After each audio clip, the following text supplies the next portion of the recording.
پہلی رمضان سے لے کے 10 رمضان اللہ کے فضل کا نور ان 5 برج والوں پر برسے گا، کیونکہ یہ رمضان اور مارچ کا مہینہ ایک ساتھ منظر عام پہ آ رہا ہے۔ اللہ کے فضل کے ساتھ، اللہ کے کرم کے ساتھ ان 5 برج والوں کی زندگی میں مالی حوالے سے بہتری، ازدواجی حوالے سے یا محبت کے حوالے سے امن زندگی میں منظر عام پہ آئے گا، لیکن کوشش کر کے یہ جلد بازی سے بچیں اور لائٹ کلر زیادہ اور ڈارک کلر کم پہنے اور دیکھیں۔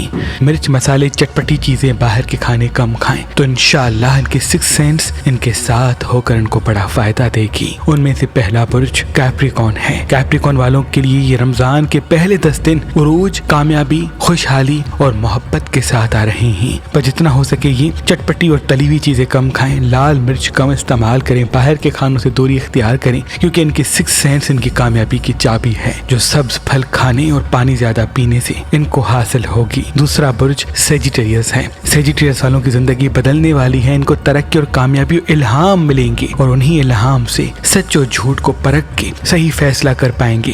یاد رہے یہ جذباتی اور جلد بازی والے فیصلوں سے دوری اختیار کریں۔ تیسرا برج لیو ہے۔ سالوں کے بعد پھر لیو والوں کو ایسا عروج یا ایسی کامیابی ملے گی جس کی یہ تمنا کرتے آئے ہیں، کیونکہ یہ رمضان کے 10 دن اللہ کے فضل کا نور ان پہ برسے گا۔ بس یہ ڈارک کلر کم دیکھیں، لال مرچ نہ کھائیں، پانی زیادہ پئیں اور سبز پھل کھانے کی طرف راغب ہوں۔ چوتھا برج اسکارپین ہے۔ اے لوگو، اسکارپین کے لیے رمضان کے پہلے 10 دن کسی پرانے دوست یا کسی نئے کام کے اسباب کو پیدا کریں گے۔ یاد رہے ان کا بزنس کرنا ترقی اور کامیابی کی چابی ہے، پر جتنا ہو سکے یہ غلامی سے دور رہیں، کیونکہ کسی کی سننا، کسی کے سامنے جھکنا ان کی فطرت میں نہیں، لیکن وقت کا انتظار کر کے زبان کو رواں کریں۔ انشاءاللہ ان کا حکمت عملی کے ساتھ چلنا ہی ان کی ترقی اور کامیابی کی راہ ہموار کرے گا۔ اور 5واں برج لبرا ہے۔ لبرا والوں کے دن بدلنے والے ہیں، علمی حوالے سے بہتری، کام کے حوالے سے آسانی اللہ کے فضل کے ساتھ ان کو حاصل ہوگی۔ بس یہ غصے، جذباتی فیصلوں سے دور رہیں،